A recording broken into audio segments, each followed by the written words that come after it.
And I got the cold brew on the deck too. This the homemade cold brew on deck. And I got water around here somewhere. All I got is just this gallon of water. I ain't got no. You got to keep it proper. Keeping it simple. Sample. Sample. I got my water around here somewhere. I don't know where, but it's somewhere. Man, I like why Ivy works, man. It keeps me going. Not only that, man, I didn't get home till like 7:30 in the morning. Today? Yeah, because on the AM shift, like 3 people called off and 1 was training. You had 5 people, so they're like, "Oh, can you stay?" I'm like, "How long?" They're like, "Oh, twice." Y'all would have done this show without me. If I came back at 7:30 a.m., it would have just been that Osa show because A would have been asleep. Bobby Sleeper, not Schmurder, Sleeper. Just look at CJ on here, quick, fast, and in a hurry. Shout out to the Godfather. CJ Cuevas. CJ was like, hey, y'all said 2:00, right? He said, y'all said, where y'all at? He said, I ain't got all day. I'm trying to watch as much as I can. I'll bad. I'll bad, CJ. Just don't fire us. Yeah, don't fire us on our day on. At least wait till our day off. That is the common etiquette nowadays. Yeah, at least wait till we off. So we ain't even gotta come in. You can just, Emmanuel over there checking. Oh, he fighting sleep right now, said CJ. Listen, you fight the good fight, but just make sure sleep ain't Mike Tyson, because if it is, you taking that L. That should be good, man. I got the IV in me, so. Oh, you good? I should be good. You good? I should be good. You know what I mean? I'm checking for more news right now because people are going crazy on that. The Damian Williams opt out right now for fantasy owners. So hey, you wanna get us popping, Osa? Yeah, let's get us popping. Cicel, Senor Cicel, Monsieur Cicel. Cue the intro. I feel like you covered like 2 or 3 different accents. Right? I did. I was like, hold on.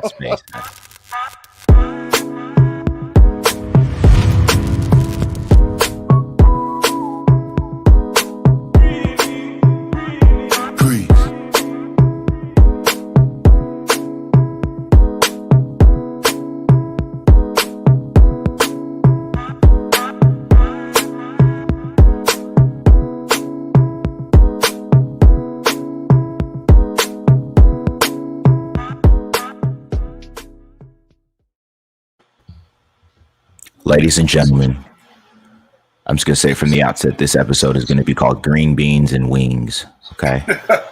I'll say it right now. Let's just get that out the way. Green beans, thanks to the green beanie sitting on me and Abe's head. And no, we did not coordinate it. Okay? Nah, it's just intuition. We just know. Like, Destiny? Come on. Not the stripper Destiny, but Destiny? You know a stripper named Destiny? I ain't saying nothing. I don't know. First of all, that went left quick. Not the stripper, like we know. like we was in the club what? with him. Where did that even like what? Somebody's like watching we was in the club Valley. slinging chin chins. I'm like, you know Destiny? Yeah, it's for no reason. We wasn't even there. I was talking about beanies, and this man went. Oh wait, so do you know a stripper named Destiny? I don't know a stripper. Period. Not good the answer. Stripper. Good answer. No, we don't know. Good answer. I think that was for the rest of the hooligans in SFA. But according to CJ, you're dry snitching on yourself. So that was a Freudian slip. That's what we call a Freudian slip, people. Was it a slip? Continue. Continue. That one.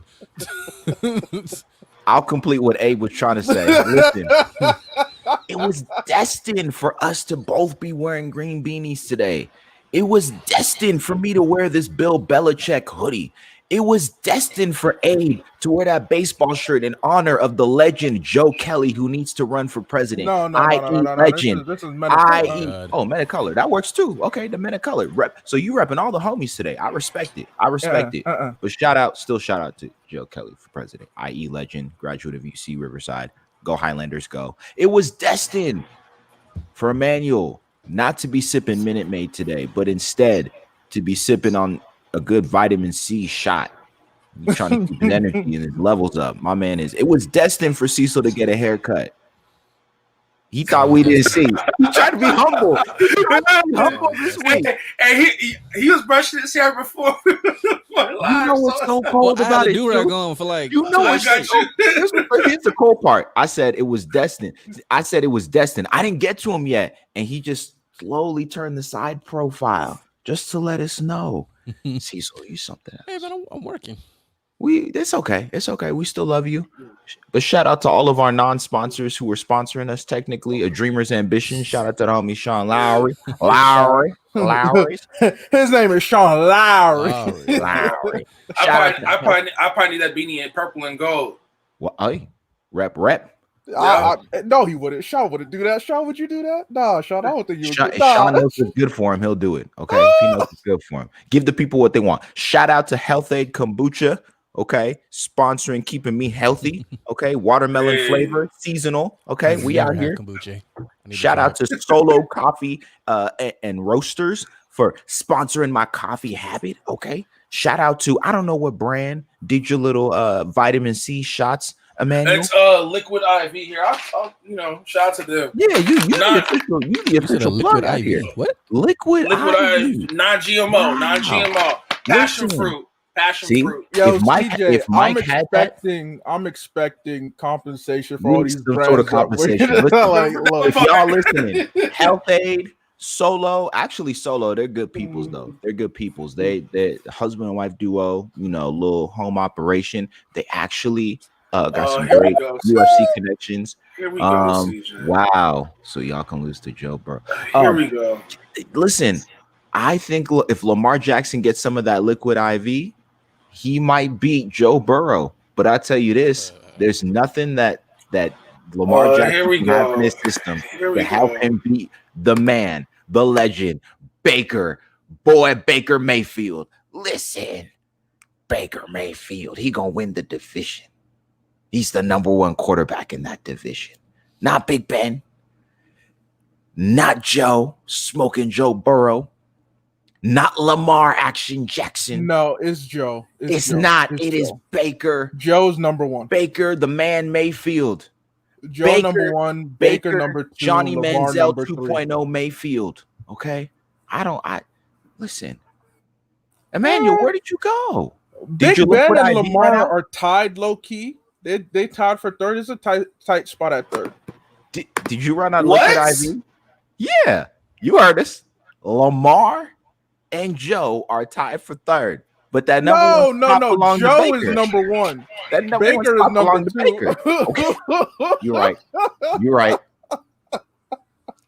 My man's hot. He might leave the episode. He might exit stage right and left. We just lost like 50 fans right now. All I'm saying is all of them Ravens fans. They left. They left the chat. Bengals, aka the Tigers, the Browns, aka the Dogs, they gonna take out them Ravens.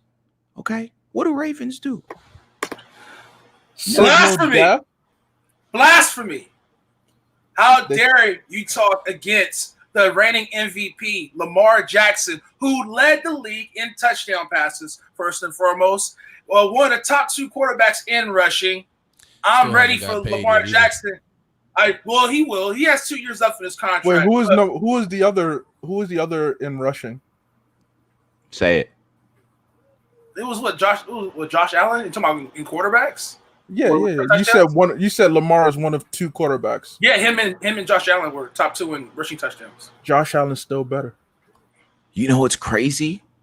Josh Allen wishes he could be Baker Mayfield when he grows up. Yo, what's happening today? What? Oh my goodness! I'm gonna be real. Brandy, don't listen to this blasphemy. What's up, Brandy? Don't listen to this blasphemy. Don't drag Brandy into this. Don't try to distract us with the fact that Washington doesn't even have a name. She's on the Cover Zero podcast. Yeah, no, the Cover Zero podcast. They know exactly what they're talking about. I don't think they haven't done their QB list yet, if I recall correctly. But I'll tell you this: they're gonna have Josh Allen, Baker, and Burrow above Lamar. Above Lamar, boy. Blasphemy. Derek Carr too. Ooh, what? Derek Carr too. Ooh. And Carson. And Carson. I'm like, what's wrong today? Like, what's going on? What's happening? Did y'all green beans on tight today, boy? I know what you guys doing. Y'all know I had the liquid IV going. Brandy, you walked into the firing squad. You walked right into this. This is Emmanuel's fault. Emmanuel shouldn't have said nothing, Mister. It was a setup. Something's gonna happen today on this episode, and got me thinking. This is a setup for their next episode because it is quarterback. So I mean, we just gave Cover Zero free promo. We love Cover Zero, by the way. Get in there. Get in there, Cover Zero. Let them know. Let them know that Lamar is not a top 10 quarterback. Okay. All right, but a disclaimer, like, nah. 10. People listening, relax. We're not serious. We're not serious. I know. Folks, I'm not a crackhead. We're about to get canceled. We for sure we're going to get canceled. Look, our own people were turning on us. They were. I am 98% sure the Ravens are winning the division. 2% sure that the Bengals will do it. I am 95% sure that Lamar will be top 3 in MVP voting. Easy. Okay. Him and Russ, they're gonna be up there. I am 5% sure that Joe Burrow will be that in top 3 of MVP voting too. Definitely. I think he's gonna win Offensive Rookie of the Year. I hope so. It would be nice. See. I like that. I like that pick for. I can see that. I am 100% sure that Baker Mayfield is gonna have a meltdown before the halfway point of the season. And I mean, a meltdown. Possibly. It's gonna be a meltdown. It's gonna be OBJ begging for a trade to the Seahawks. Okay. What else? I'm not even going to repeat what Brandy just said. Wildin'. What else? I refuse to talk about that situation. I refuse to even acknowledge that shenanigans. I am 100% sure that Carson Wentz is not going to complete the season healthy. Okay. These are just some things that Wait, hold on. Did he not play 16 games last season? You know what? He played 16 games. He just didn't have receivers to throw to all 16 of those. Yeah, games. It's like I get it. Health is an issue, but it's like, all right, we can't just ignore that he did play 16 games. Like y'all not gonna get me today. Carson Wentz would have been better off throwing the ball in the air and just running downfield and trying to catch it. Speaking of the Eagles, Marquise Goodwin opted out for the season. So I saw that. Hey, and listen, I'm producing today. Everybody's made strong cases for their opt-outs, right? Even though I don't feel like you should. Marquise Goodwin straight out brought the baby out and said, "This is why." And if you got a problem with it, I don't care. You know what's crazy though is that it's interesting how people still have an issue with it, and more so it's interesting because I forgot who reported, maybe ESPN. They also mentioned the difficulty that the Goodwins have had in having a baby anyway, which for me is like.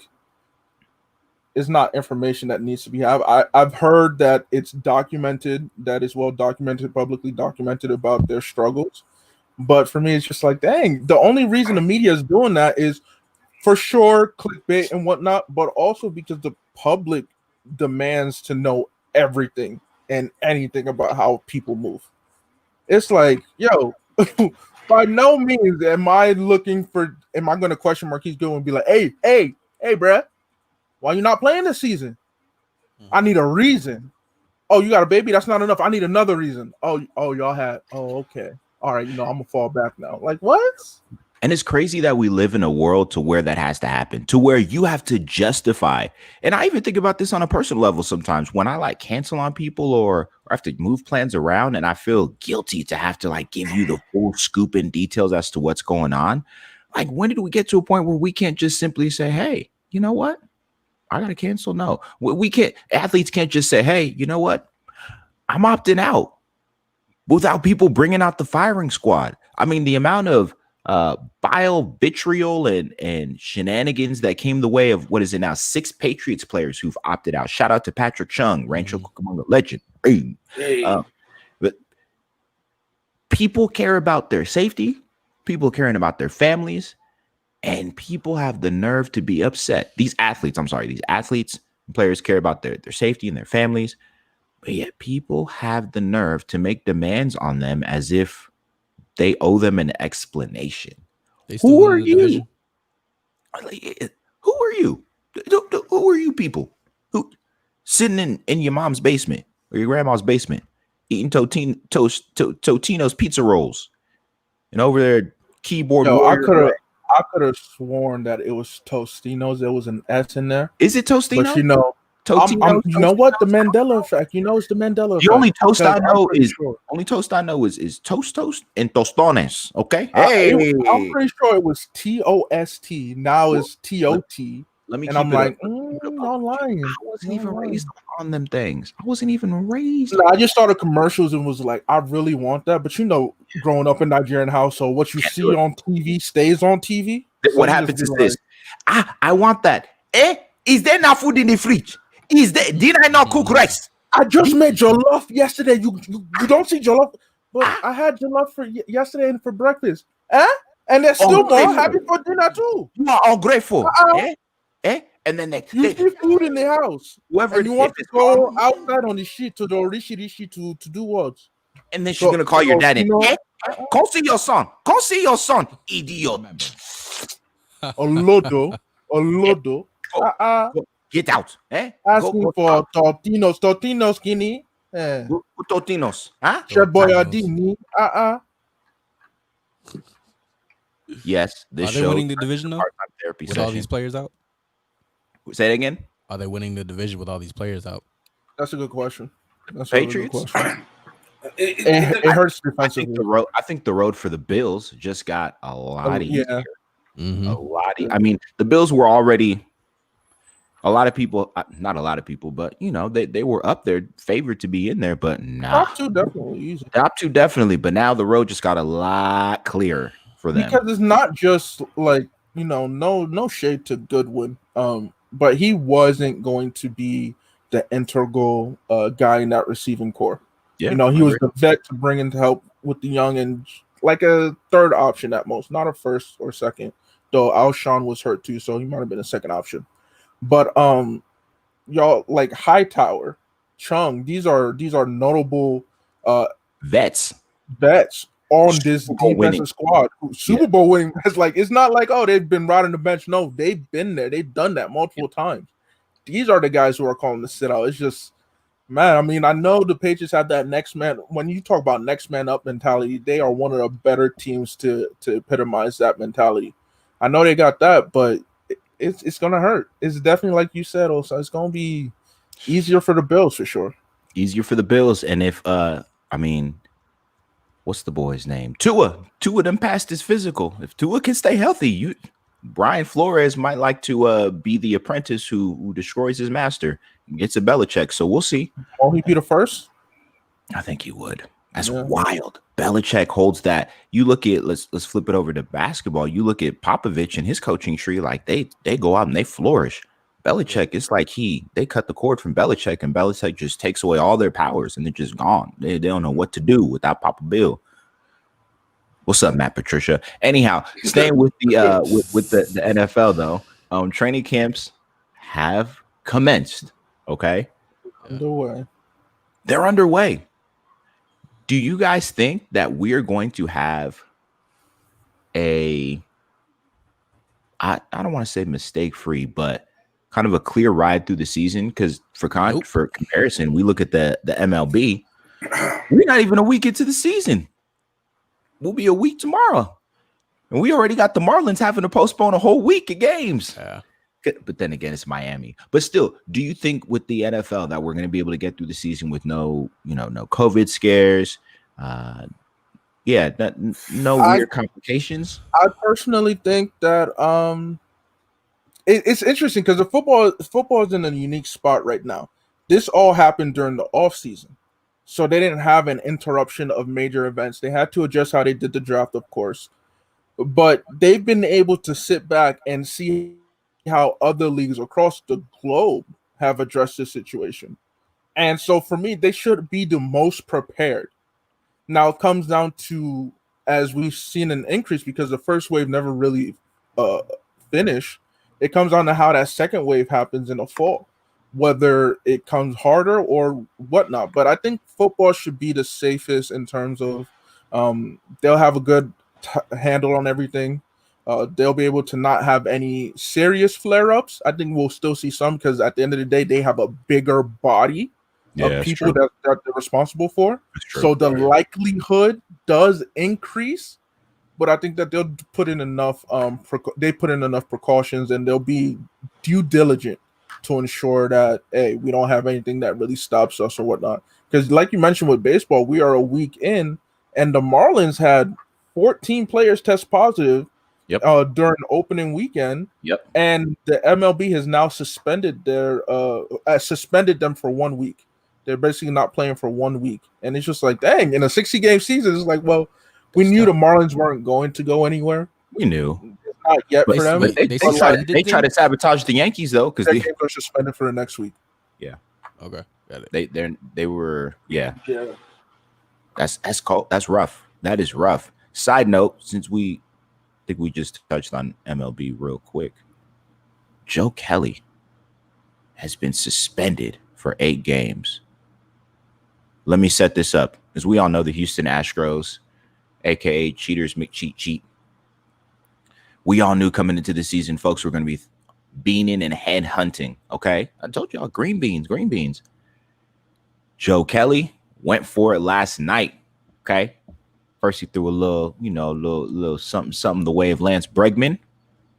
Then he threw a nice little inside breaking ball at Carlos Correa. Carlos Correa didn't take too kindly to it, had a couple of words as Joe Kelly was walking to the dugout after Joe Kelly struck him out, mind you.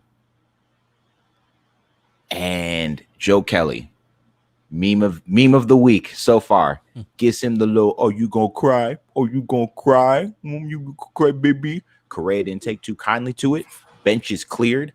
I kind of wish they would have scrapped. However, here's the thing to note. That was funny. Like it was like, so you're willing to die for this? Like, yeah, like much come on, dude. And Carlos Correa, though, if you remember when all of this stuff came out about the Astros cheating, and then the Astros initially didn't issue any statements, and then a couple people came out and said, "Yeah, we messed up," but the Astros were mostly defensive and deflective when stuff came out. And then Carlos Correa had that great interview with Ken Rosenthal and looked a whole idiot. And Ken Rosenthal was schooling him in that interview.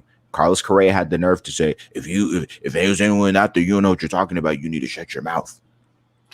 Listen, Carlos Correa, you set yourself up for this.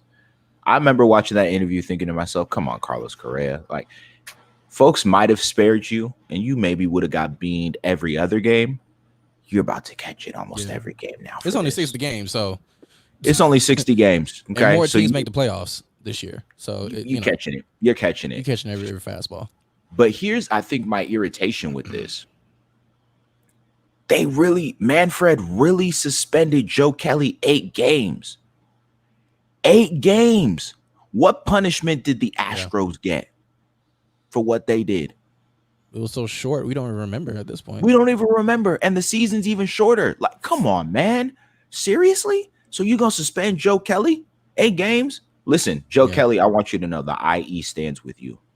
Right. The quickness, too, and giving him a punishment compared to the whole Astro situation. Astro situation, a whole investigation. This is what Joe Kelly did. It is the equivalent of players talking trash in basketball and getting a double technical, and then afterward, after the game, Adam Silver comes out and says, "Nope, you're getting suspended because you was talking too much trash." It's a part of the game. It's a part of gamesmanship. I will say that throwing it at the head is that's pretty drastic. It wasn't his head though. But if the he was thing Jose is, Altuve, that's a headshot. Well, Manfred suspended him because it wasn't just the fact that Kelly threw the fastball at the person. It was a breaking ball. It was a breaking ball. Oh yeah, no, that's the reason. I'm not saying, it's just for me that I understand retaliation. I expect retaliation. Yeah. It's just be careful about where that retaliation comes, because I don't want the Dodgers taking out somebody out of anger, or another team taking an Astros player out of anger with something that could be serious brain injury. I don't want that, or require surgery. Okay, I mean that's fair, but I mean, hey, I'm okay with beating, because that punishment is going to come regardless. Yeah, and you're gonna take that punishment. They deserve the punishment.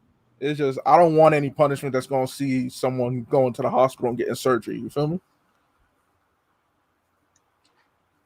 Fair enough. I still think the 8 games is a little severe. And you look at in a 60 game season, that's what that's over 12% of your games. That's right under 12% of your games. We just hit the 12% marker too. Yeah, that can switch a whole lot. Yeah, come on, man. Okay. But I also think, Brandy, that's a great question. Do you think that it was to set an example for the rest of the league? Here's the other thing, though. Of course, it was to set an example. But of all teams to pick, though, the Dodgers, you should have done it with the Angels. Yeah. Well, shade thrown. Isn't Joe Kelly the first one to be bold enough to do it? Because everybody else was doing it. Yeah, pretty much. He's the first one to be bold enough to do it. Come on, man. At least respect the man. Who did the Astros open the season against? I forgot who they opened. Diamondbacks, I think.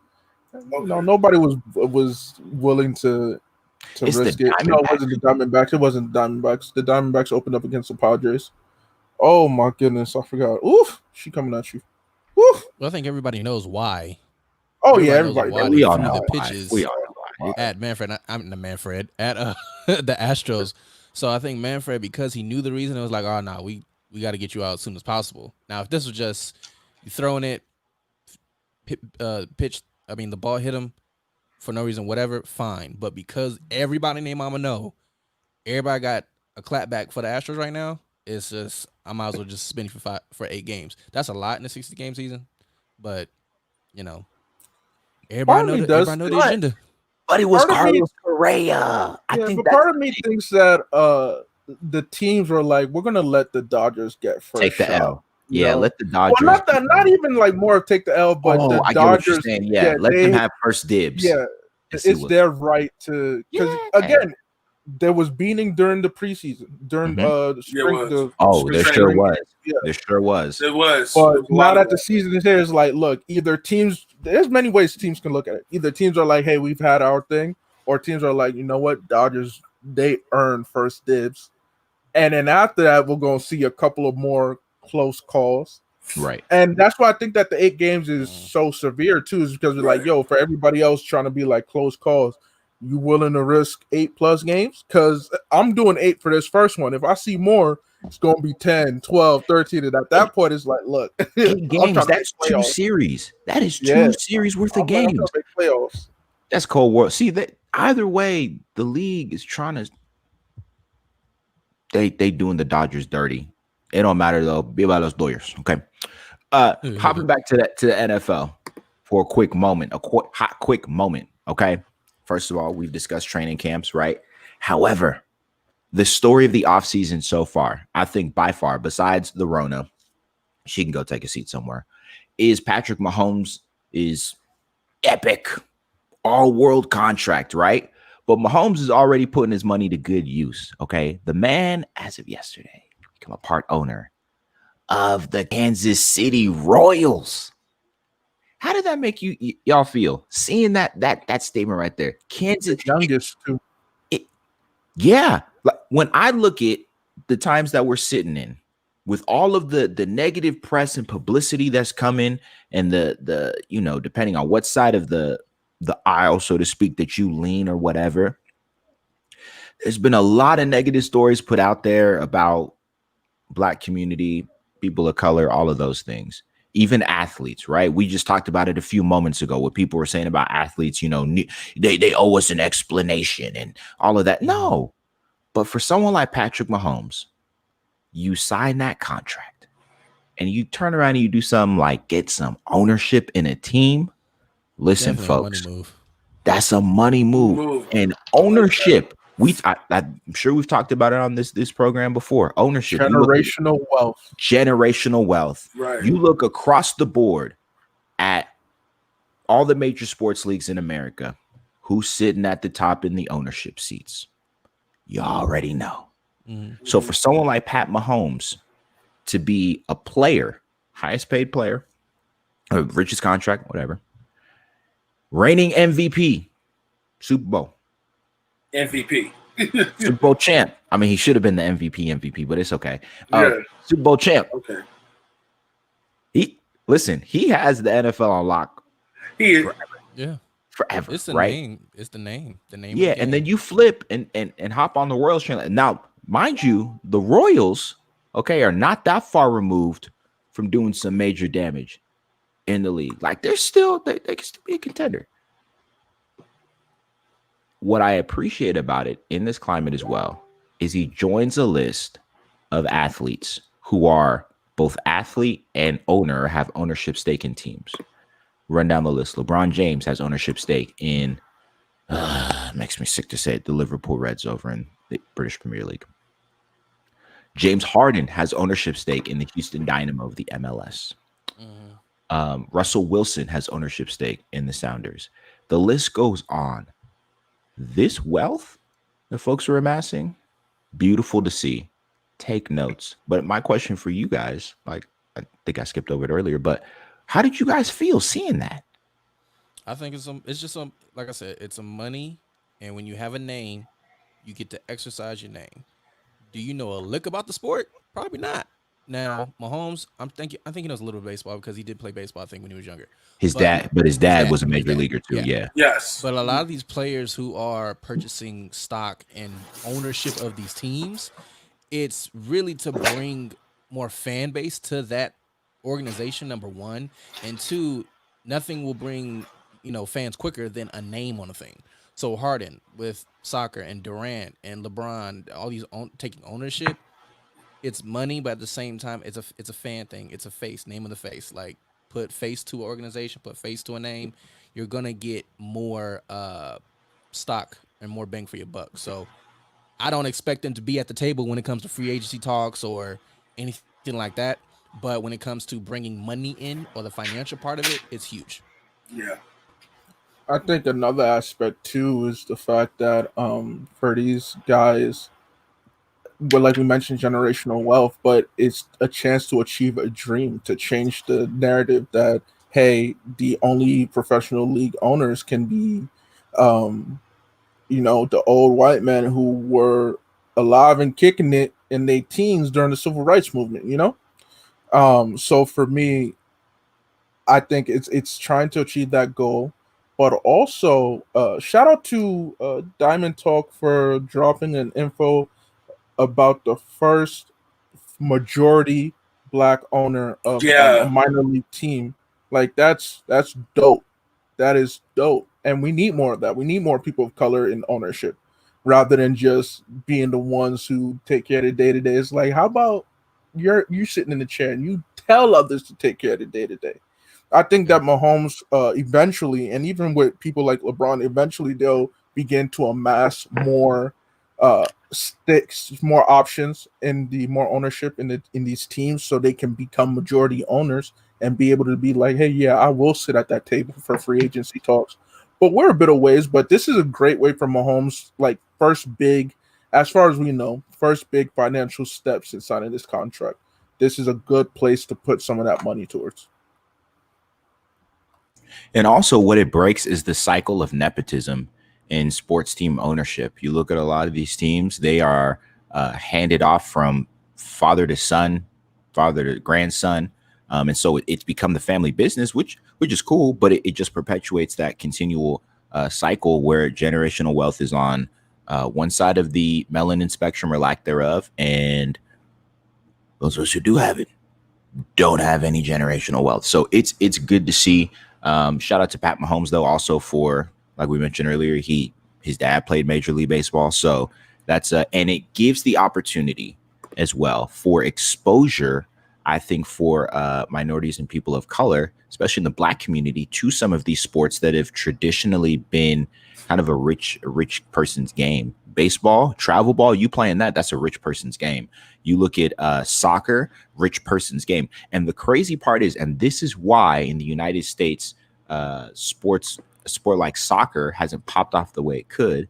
And talent-wise, we lag behind the rest of the world. Because, and why, for example, in baseball, you see what Puerto Ricans, Dominicans, like, they're coming out because in those countries, these sports are a poor man's game.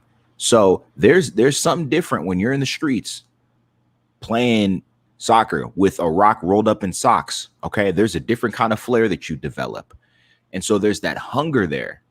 So I think the exposure for Blacks to these different sports is going to be beautiful. Also, who else is been invested in that effort? Gary Sheffield. He's also invested in that effort to expose Blacks to more opportunities. He actually has, I think, an all-star team or travel ball team out here in the LA area as well. So I really hope that it opens up not just exposure, but opportunities for Blacks to be able to have access to these things, because it's costly and it's pricey. But the problem is, for those who have the money to play, the pay to play, that don't mean that you got the talent to do it. So I said that, moving along. Now to the thing that put the wings in green beans. Well, there was a Magic good City? question posed actually. What? In the comments. Oh yeah, I see that. A good Which will question. come first, a Yeah. non-white owned sports league or an existing sports league owned by its majority representatives of color?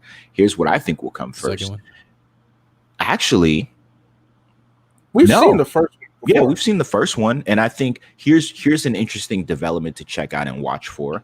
It will probably be discussed on Reformed Hooligans at some point in the not too distant future. Is there has been a conglomerate, well, not a conglomerate, but an effort and discussion now by players of African descent in the soccer world to say, listen, we're going to invest our money back in leagues back home on our home continent so that we can, number one, get away from the racial abuse.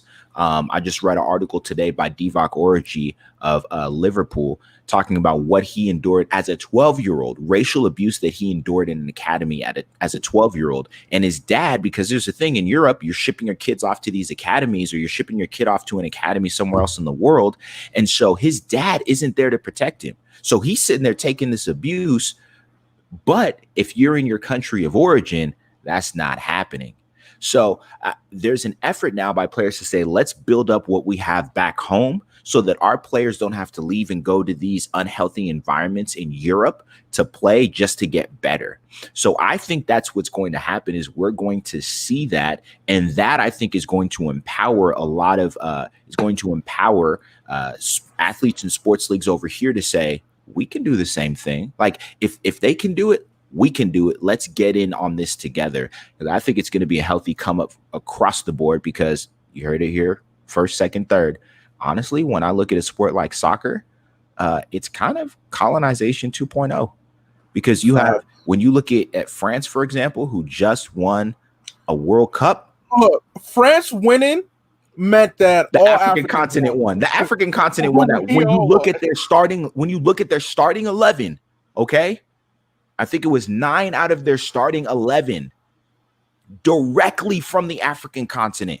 Yeah. Okay, directly.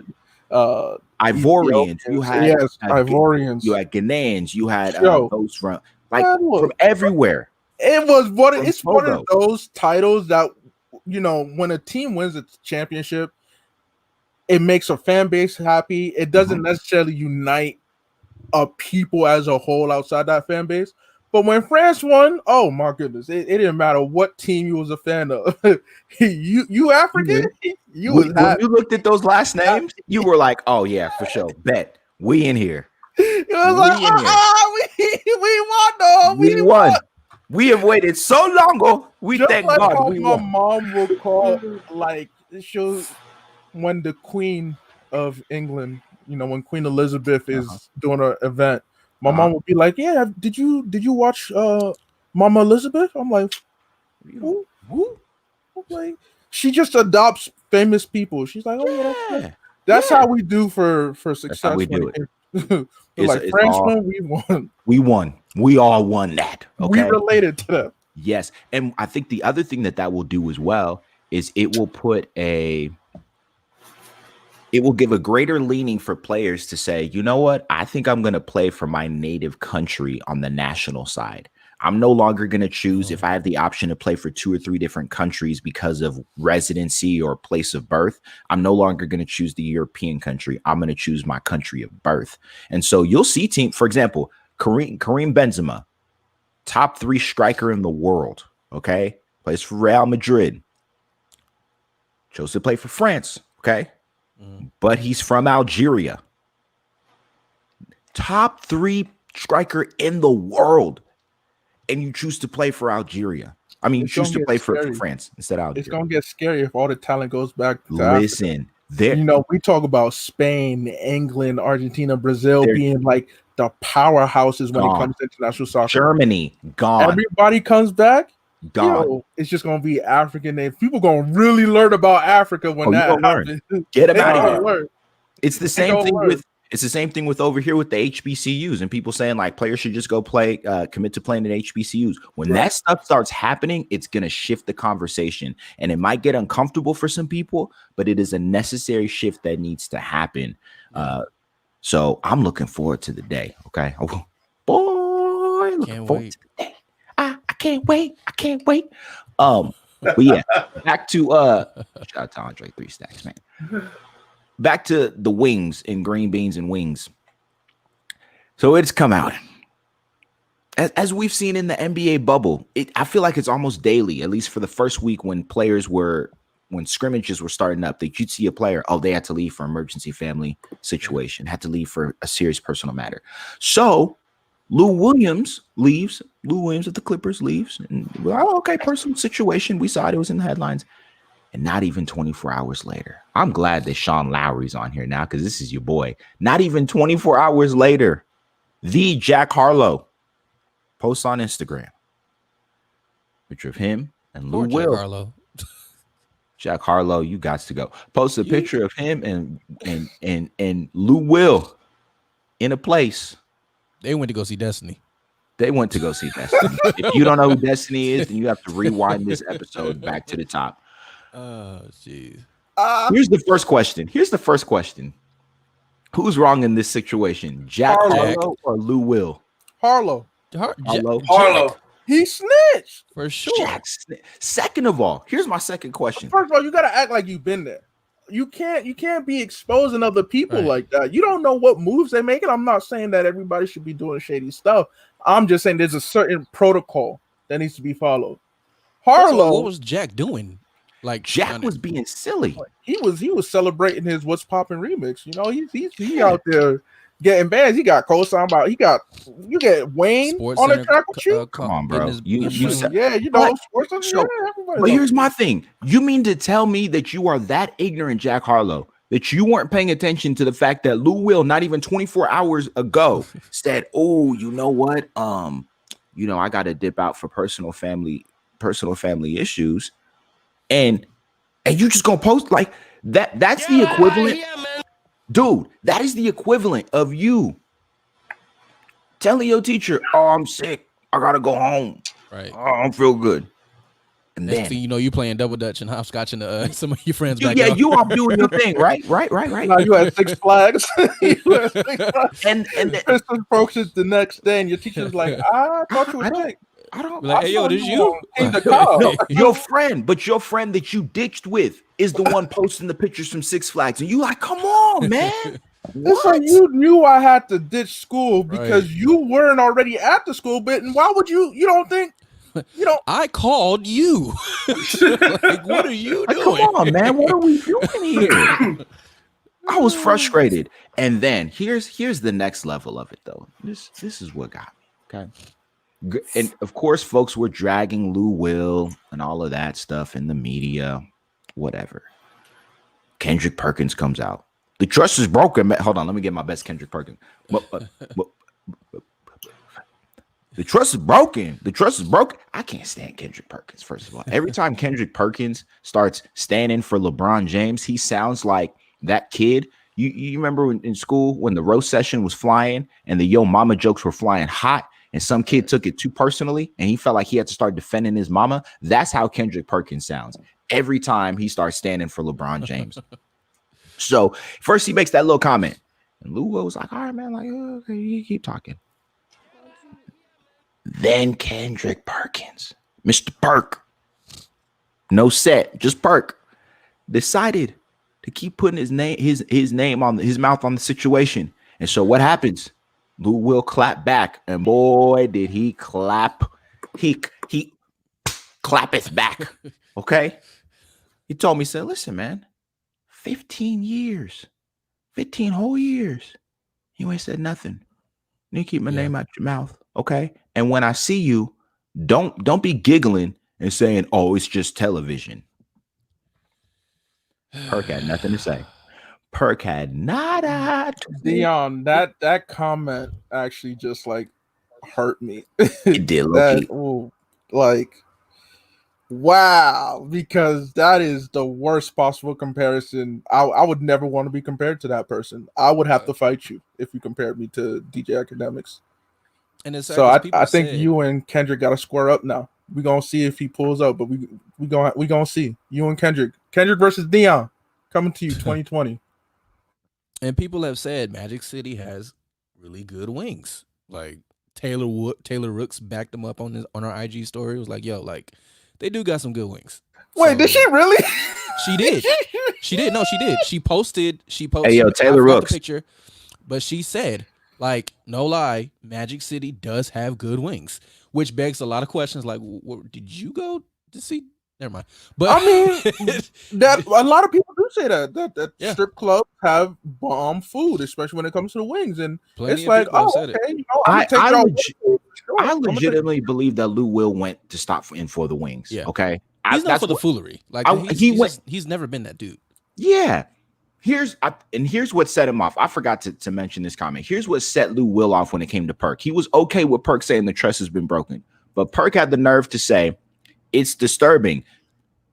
And this belongs in the doing too much files. This belongs in the nobody. Absolutely nobody. Kendrick Perkins. It's disturbing when a rookie in Zion Williamson can act more mature than NBA vet Lou Williams. First of all, second of all, and third of all, you need to take a seat. Nobody asked you. Zion is sitting on the sideline like, Zion, no, ask for this attention. Zion, why you bring me in this? Why you drag me into this? I think Zion should play Kendrick Perkins one-on-one for that. Yeah. You play him one-on-one, just break his ankles and dunk on him. Okay. So Lou Will, full statement by Lou Will, because this is all Twitter. Of course, you know, the Twitter fingers fly. Lou Williams, 15 years in this business, and the most dirt you have on my name is stopping to get hot wings during a pandemic.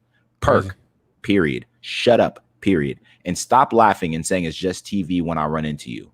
But I digress. I went home to see a man off to his final resting place that was a giant in my life. I don't want that to get lost in all this attention. So again, long live the great Paul Williams Sr. Back to my quarantine so I can join the guys soon. Peace. And Kendrick Perkins' response to that, too small, homeboy. Stay in your lane, little fella. Out of my weight class.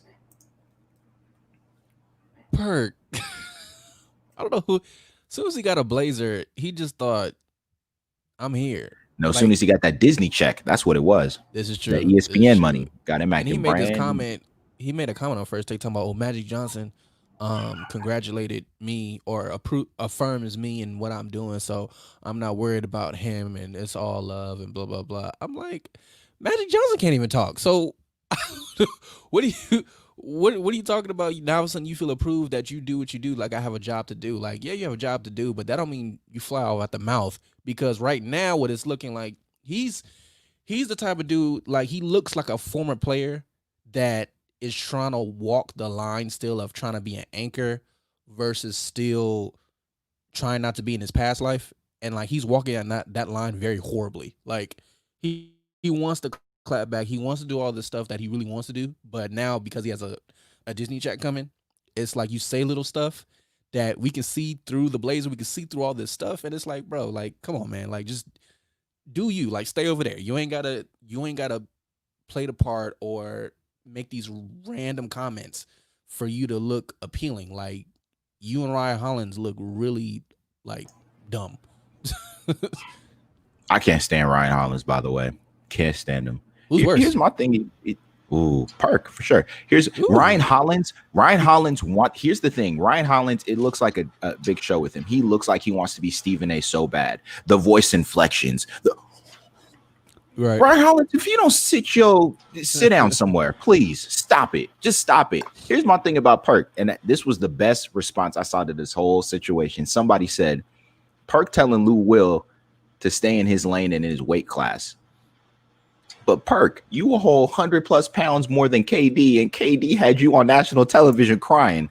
Oh yeah, your sister Vanity Perkins, who make that plate of oxtails and cornbread that you always ask for, she got love for you still. Did you take Lou in the back too in the kitchen? my sons, little Perk Jr. They still call you Uncle KD. They, man, if you don't sit down somewhere, right? You don't. Come on. Backpedaling better than Revis, dude. I didn't know he could move that well after all them poor picks I seen him set back in the day. Listen, come on, man. First of all, Lou Will get some better hangs. Okay, I'm so sorry that you got caught up in this shenanigans. You just wanted some wings, and then to go pay your last respects. Yeah. Next thing you know, you got Jack Harlow using you for clout. You got Kendrick Perkins using you for clout. But Lou Will, you are still easily top 3 greatest 6-man of all time. Yeah. I don't hope that they win a title because, it's the Clippers. I can't. Perkins is a former Cavs legend. Perk is a Cavs, OKC, and Celtics legend. He's a Celtics legend. Let's not forget that. He's a Celtics legend. Huh? We not gonna. Let's not pass that up. Hey, why do you? What? Because here's the thing. No, it is just fact. Everybody who leaves the Celtics, something happens. While they're with the Celtics, there ain't no all this drama, ain't no stupidity. But after they leave, just something breaks within them. And I'm just saying that he left, and we ain't see all this nonsense until he went through Cleveland, then OKC, and now to Disney. So we don't claim this stupidity. It ain't us. There's us. I'm telling you. And here's the thing. I agree with that. To put money on it. Whoever that said that. Perkins acting like he ain't never had them Magic City wings before, but he know them things smack. But you was just jealous that you couldn't get any of the wings, because Vanity Perkins, your wife, was making them oxtails and she didn't let you leave it. You are going to go and eat the wings at Magic City. I made these oxtails. Look, I made these collard greens. I made oxtail wings. Oxtail winning 10 times out of 5. 10 times. Oxtail slap. So don't play with me. If them things are made right tender, her oxtails must not be slapping like that. With the mac and jealous cheese over some wings. With the collards. Oh man, come on, Perk, do better, Perk. In the words of your hero LeBron James, do better tomorrow. Okay, do better tomorrow. With that being said, it is time for the people now love you now that you're a permanently unlocked character, and we've passed the trial version. Listen, we now have the deluxe version of the Osa and Abe show. Sonic Rings just flying off your head. Ding, ding.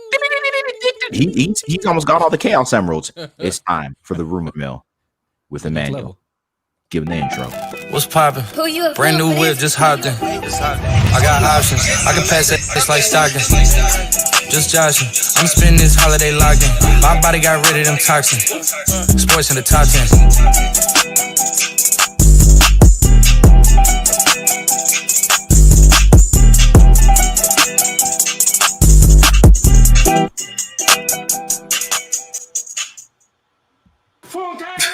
Hey, So this is, I mean, even though he's snitching out here, but hey, you know, it still slaps. I ain't gonna lie. Yeah, it still slaps, but Yeah. Bad so timing. Bad timing. So we got a good amount of rumors and fantasy notes today. Let's start with the NBA. The Heat might not extend Bam Adebayo for the 2021 offseason. Stupid people. I saw that earlier. Because they want to save cap. That's what I'm hearing in terms with that. That's fine. Come to Boston, Bam. Come to Boston. If that's the case, somebody's gonna give him a fat contract. Somebody will. Oh yeah, it's gonna be Boston. I ban it. I ban it. You will not go to Boston, Bam. Oh yeah, Bam. You know you want to wear the green, green, white, green. Why do you need Bam when you have? Why do you need Bam when you have Taco?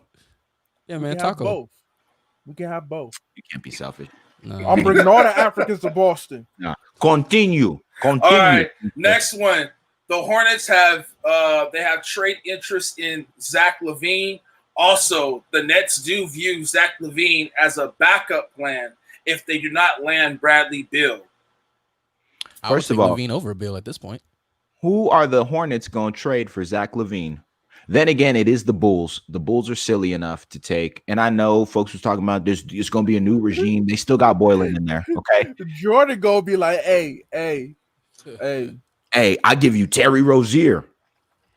Oh God! And they'll be like, all right, you know what, MJ? Yeah, you're right. For what you did for us, yeah, here you go. Yeah, and what am I get a bag of chips? And a lifetime need a big man. They keep going after these guards. Yeah, a lot of those picks that he failed with the 3 position in some of the front line. I feel like he kind of switched more to the guard position. But I feel like the problem is like Larry Brown said, there's too many yes men in Jordan's office. There's too much. That's fact. Yeah. That's facts. Nobody's out here telling Jordan, listen, we know on that court, you were that dude. But in the front office, that ain't you. Yes, I rhymed that on purpose, folks. Because he doesn't have enough knowledge. While Funke is dealing with Baba over there. What are you doing? Hey, why is this noise going? All right, what the Nets do miss out on Beal, which we discussed. Nets getting Beal would be disgusting. Going for Zach LaVine wouldn't be a bad option. Sean said Zach. We're talking about trading, right? Because Beal's contract is still what it is, right? Yeah, because he signed an extension. Yeah. So the Nets are willing to take on that money, and for Washington, it would be like, all right, well, you know, who are you committed to? Because you got 2 guys. You got 2 that you're cashing out. Who are you committed to? John Wall or Beal? In my opinion, it should be Beal, but it's likely that they'll choose John. So might as well get something valuable for Beal while you can. And the Nets are going to be willing to pay that. Nobody wants to touch the Wizards right now. It's like give us Beal or nada. Like that's what it is right now. Zach LaVine, I could see him with the Hornets, although I can't wait for him to sign that deal with the Los Angeles Lakers. He's a solid. What's up, Mike Gibson? 2. What's up, Mike Gibson? That's a 1. What is he? Can he be a 1? He's not a 1 to me.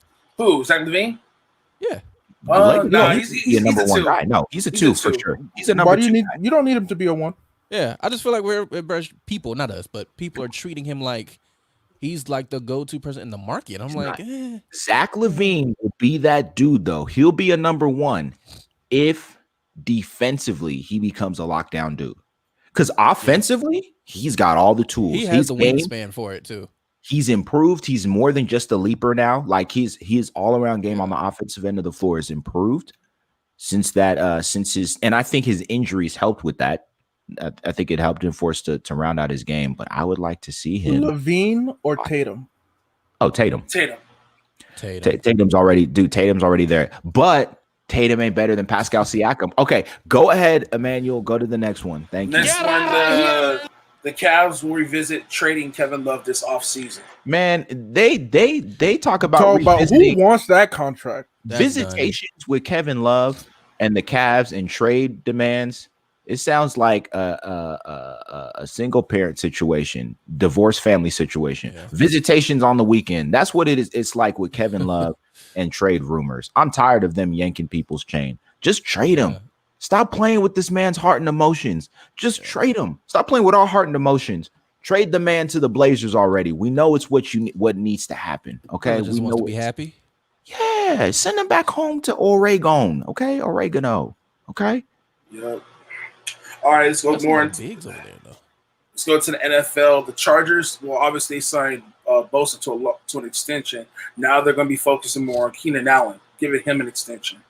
I'm glad you brought that up because the best receiver in the division. Listen, so let's get this out the way right now. How do y'all feel about those statements that he made? Abe, I saw you post something interesting yesterday about it. Confident. Keenan Allen said he's upset that they got guys like Mike Evans over him, rated, as better receivers than him. Tyreek Hill. He said, child, please. Was that cap or no cap from Keenan Allen? Well, keep in mind, he said that in speed, he conceded speed. He was like, yeah, those guys are faster than me. And route but running. Yeah, when it comes to it's like, look, I can't argue with that. I'm not. He's up there.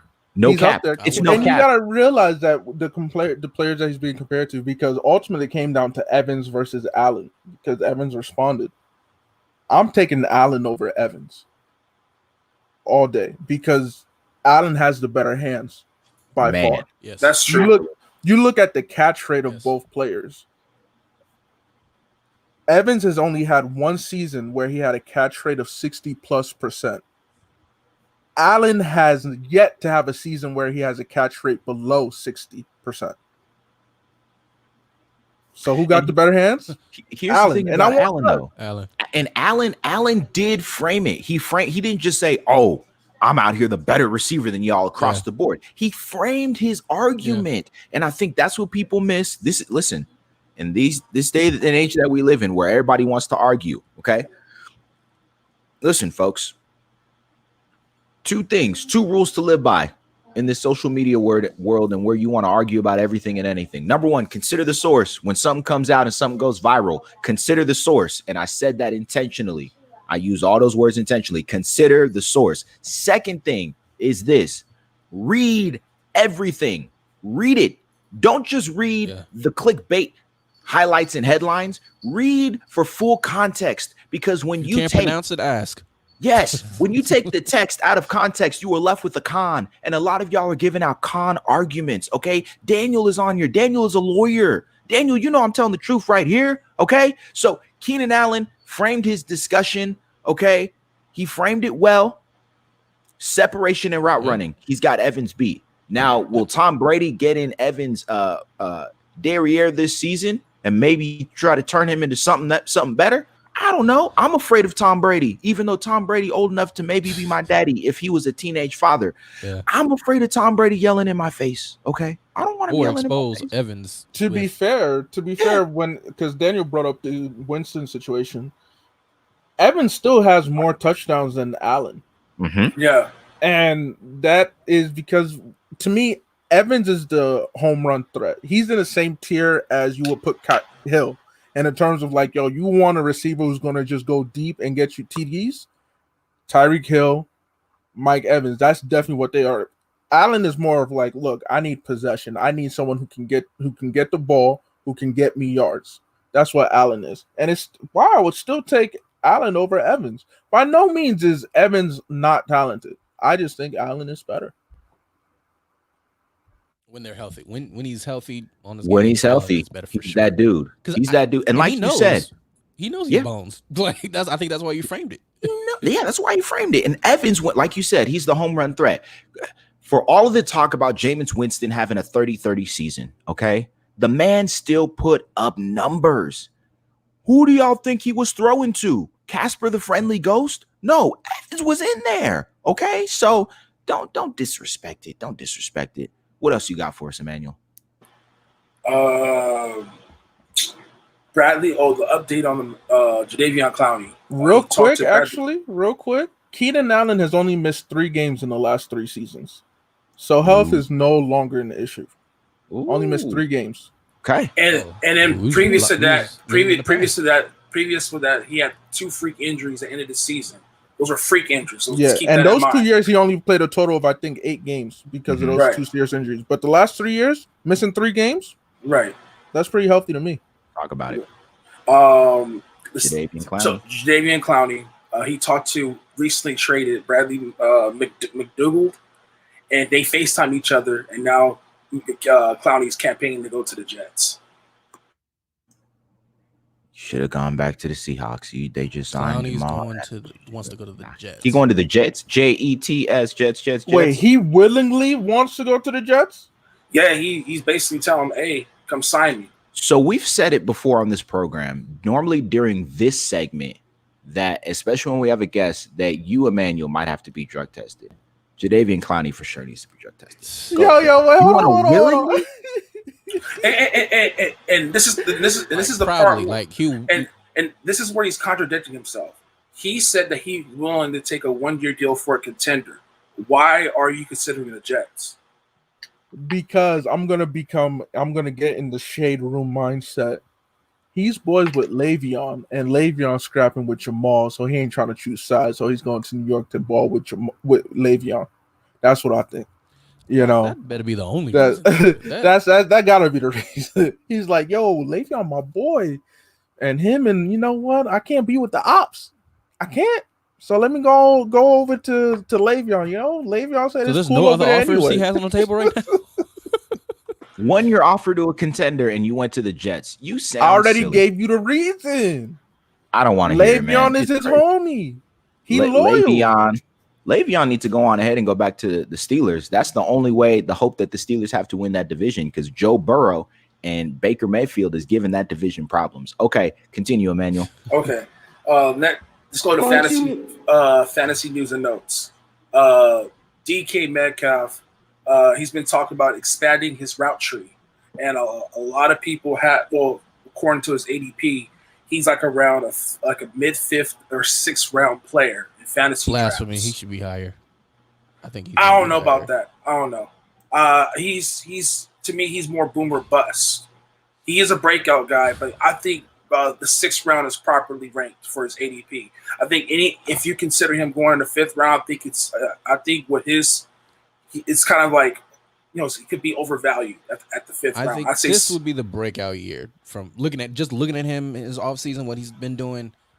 This upcoming year, I think might be a boom year for him.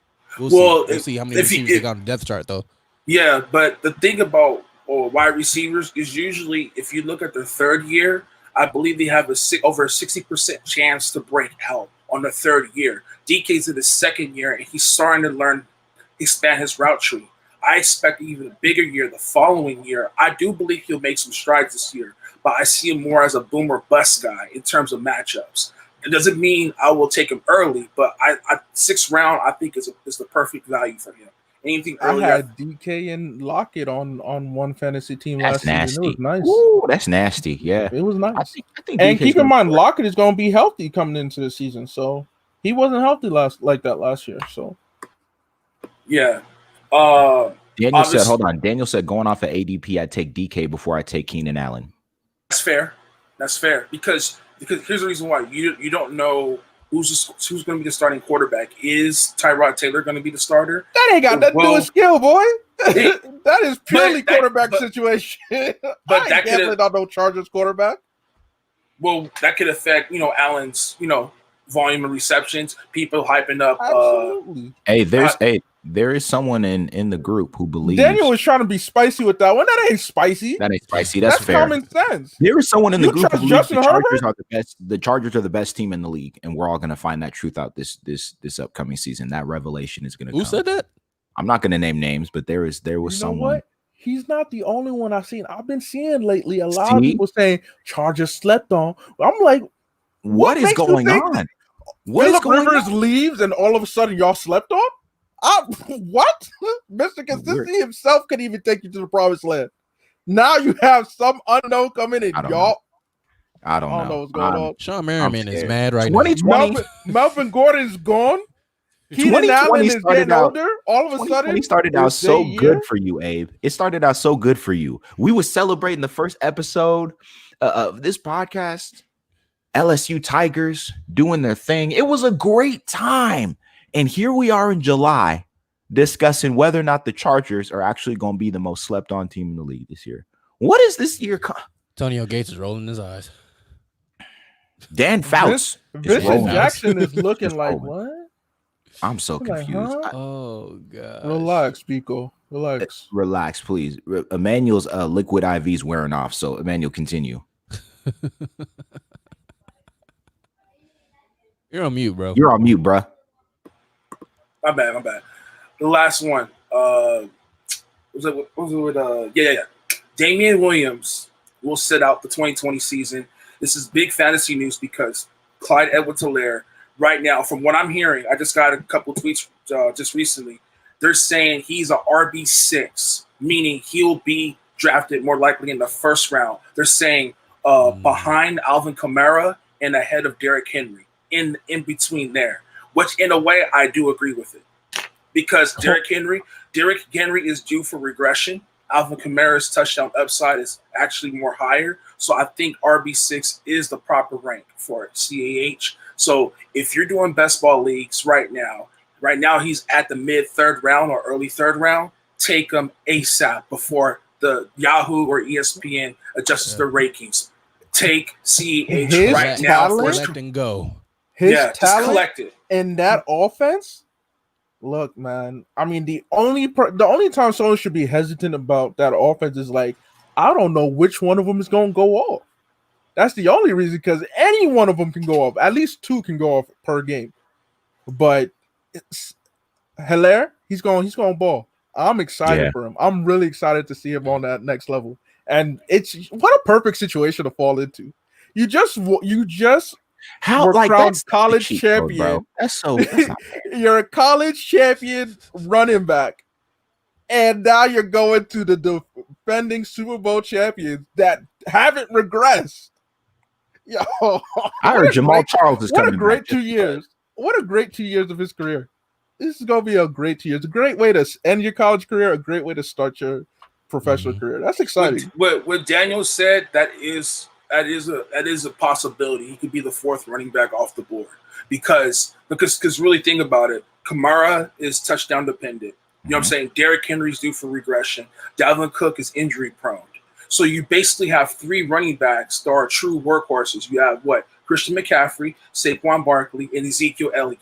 Zeke Elliott, to me, is the safest running back floor in terms of drafting a running back in the first round. So if you take CEH outside of those top three, you can make a case for CH being that fourth running back being taken over Kamara and Derrick Henry and Dalvin Cook. That's actually a great case, Daniel.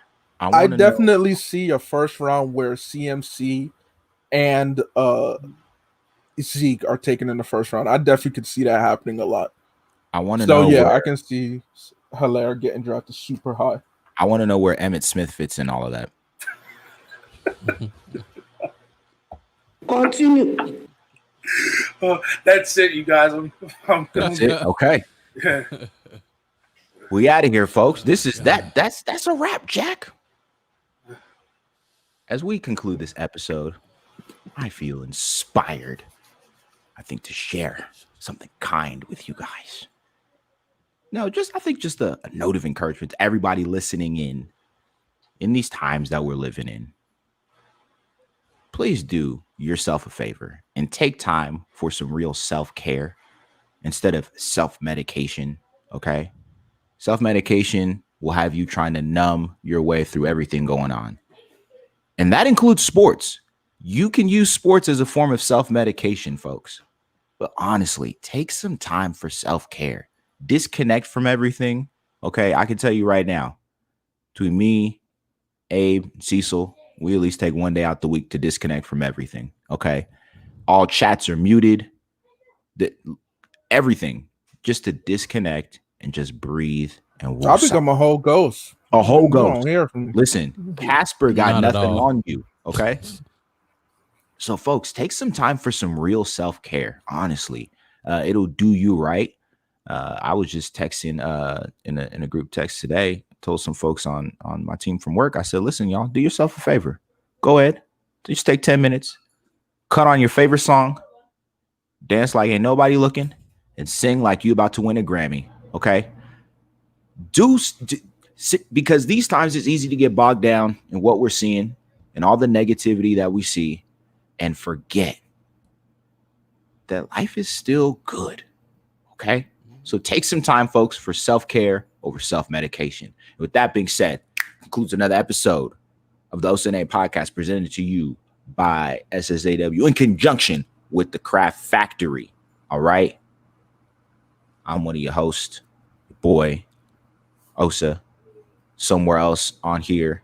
Osa today is sponsored by Health Aid Kombucha, okay? Yep. And Solo Coffee and Roasters. Abe today is sponsored by A Dreamer's Ambition. Shout out to Sean Lowry. I'm sponsored by Magic City. Man, if you can go somewhere. MOC, Men of Color. Cecil is sponsored by the place with the really good wings in Atlanta. Shout out to Destiny. I can't stand you. And Emmanuel is sponsored by Liquid IV, aka what Lamar Action Jackson is going to need to take if he has any hope of beating Joe Burrow and Baker Mayfield this season to win the division. So, y'all know the slogan, okay?